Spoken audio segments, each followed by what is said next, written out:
On va commencer. Est-ce que vous pouvez vous présenter au public japonais un peu?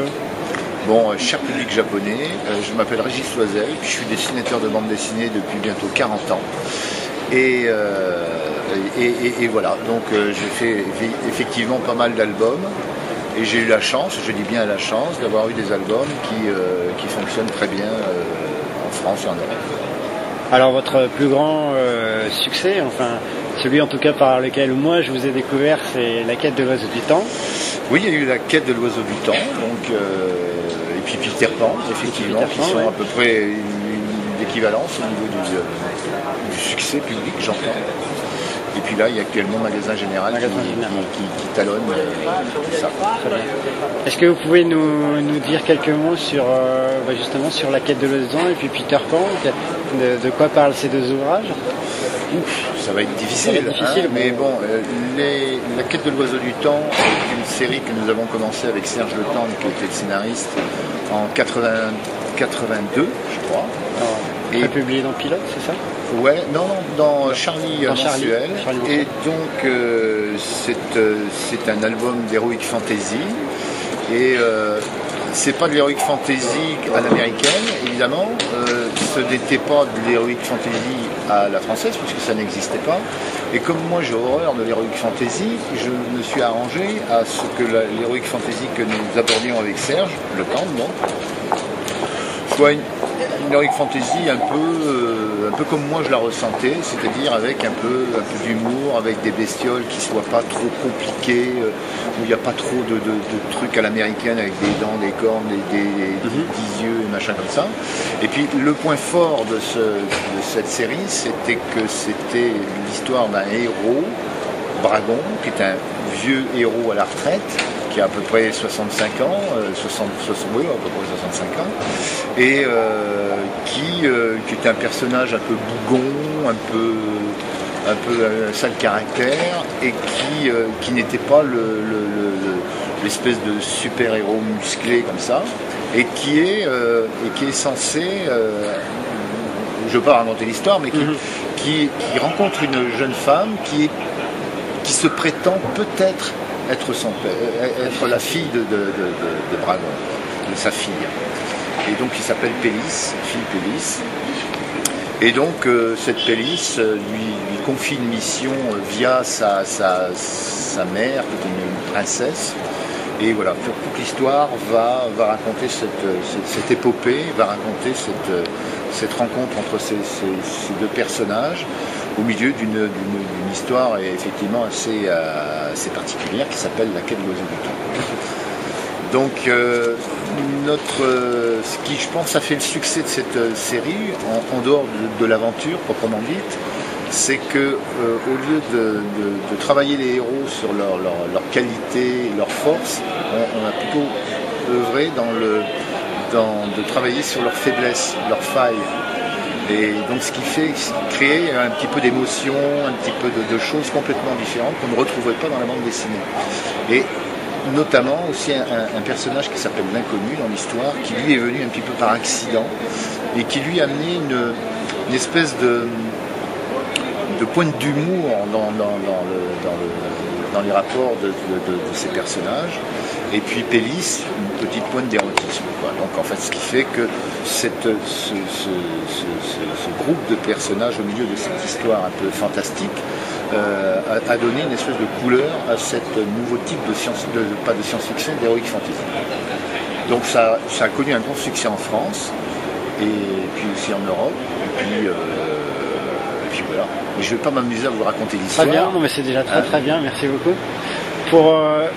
Donc La Quête,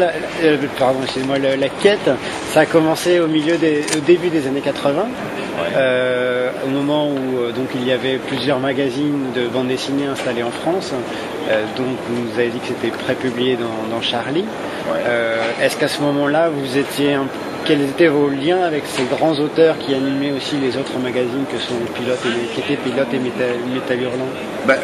Moi, j'avais pas beaucoup de liens avec ces grands auteurs, parce que tu sais, on est grands auteurs et ce sont des histoires de génération, donc on avait 10-15 ans d'écart, donc puis c'était des auteurs confirmés, et puis nous on était des auteurs des jeunes auteurs qui commençaient à percer, à pousser derrière eux.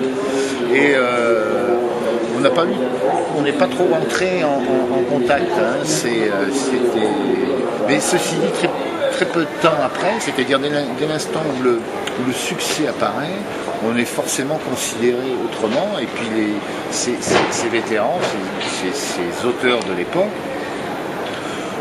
avaient quand même un regard sur les jeunes auteurs qui arrivaient, et notamment moi, et puis il n'y en avait pas autant que maintenant, donc en fait on était beaucoup plus facilement repérable que maintenant. Avant on était quoi, il devait y avoir 200 auteurs en France à cette époque-là, et puis point final. Alors maintenant on est à peu près 3000, 4000, donc c'est différent. Moi actuellement, disons que en prenant cet exemple de vétéran, maintenant je suis un vieux de la vieille, un vieux routier pour les jeunes qui arrivent, quoi. Et moi j'essaye toujours d'avoir cette ouverture, de rencontrer les jeunes, mais ceci dit, il y en a tellement, je ne peux pas tous les connaître. Quels ont été les grands auteurs qui vous ont influencé dans votre carrière d'auteur de bande dessinée? C'est curieux que ça soit. C'est d'abord Disney, Walt Disney, parce que j'étais très influencé par ce truc-là, alors qu'on ne retrouve rien de ce que je fais là-dedans. Et puis il y a eu après des auteurs, surtout des auteurs américains, Jack Davis, Wallace Wood. Et puis ensuite, évidemment, il y a notre maître à tous, Moebius, qui ont été évidemment. Puis il y a des gens comme Franquin, il y a toute une pléthore de Lucky Luke aussi, donc Maurice, sans être réellement influencé dans le dessin, mais ça m'a nourri quand même quelque part. Et puis il y avait aussi Berzo aussi, donc en fait c'était les auteurs de l'époque.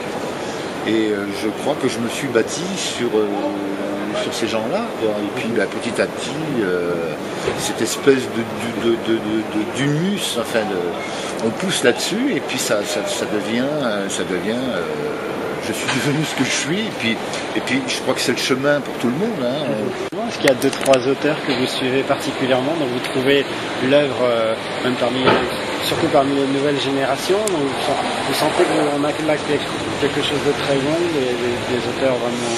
Alors là, comme ça, c'est la question piège, parce que j'aimerais pouvoir répondre... C'est pour les Japonais, donc vous n'aurez pas beaucoup de témoins côté français. Oui, non, mais c'est pas ça. Non, c'est pas ça, mais il y a des auteurs, d'ailleurs, j'ai vu votre magazine, j'aime beaucoup, par exemple, ce que fait Nicolas Cressy, dans un style complètement différent.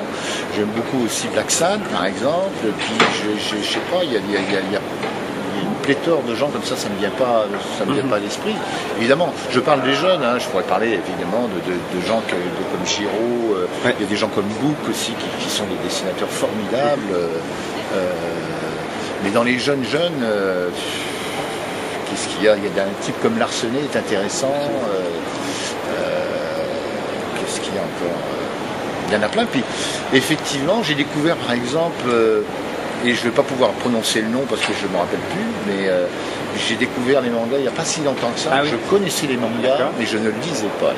Vous lisez du manga? Et j'en lis très peu, pas parce que je ne veux pas en lire, mais parce que j'en ai pas réellement sous la main. Alors il y a Taniguchi évidemment, et puis il y a ce gars, je ne me souviens pas le nom, le gars qui a fait Monster. Ah, Urasawa. Voilà, et j'ai trouvé ça vachement fort, et puis surtout dans les histoires, la narration, j'ai trouvé que c'était vraiment très très bien. Puis d'autres dont je ne connais pas le nom. Et voilà, donc en fait c'est vrai que nous on a reçu une pléthore de mangas. Alors évidemment, dans un premier temps, on nous a servi les meilleurs mangas qu'il y avait, parce que le Japon avait un fond énorme de mangas, mais je pense que c'est partout pareil. Il y a du bon et du moins bon. Alors donc maintenant tous les bons ont envahi le marché européen, et puis maintenant on passe au second couteau, quoi. Alors en comparaison, on se dit un peu moins bien, mais il est évident qu'au jour d'aujourd'hui, il y a des gens qui sont des jeunes dessinateurs japonais, par exemple, qui font des trucs formidables, mais je ne les connais pas encore. D'accord. On espère pouvoir vous les faire découvrir sur un voyage au Japon dans les années à venir. Oui, parce que la bande dessinée asiatiques, donc c'est-à-dire à la fois japonaises, chinoises, taïwanaises, coréennes. On commence à découvrir ça. Il y a des auteurs qui sont vraiment formidables. Vraiment, je crois qu'on a intérêt à se tenir à carreau. D'ailleurs, c'est marrant parce qu'il y a pas mal de dessinateurs maintenant qui viennent de ces pays-là, qui travaillent maintenant pour la France.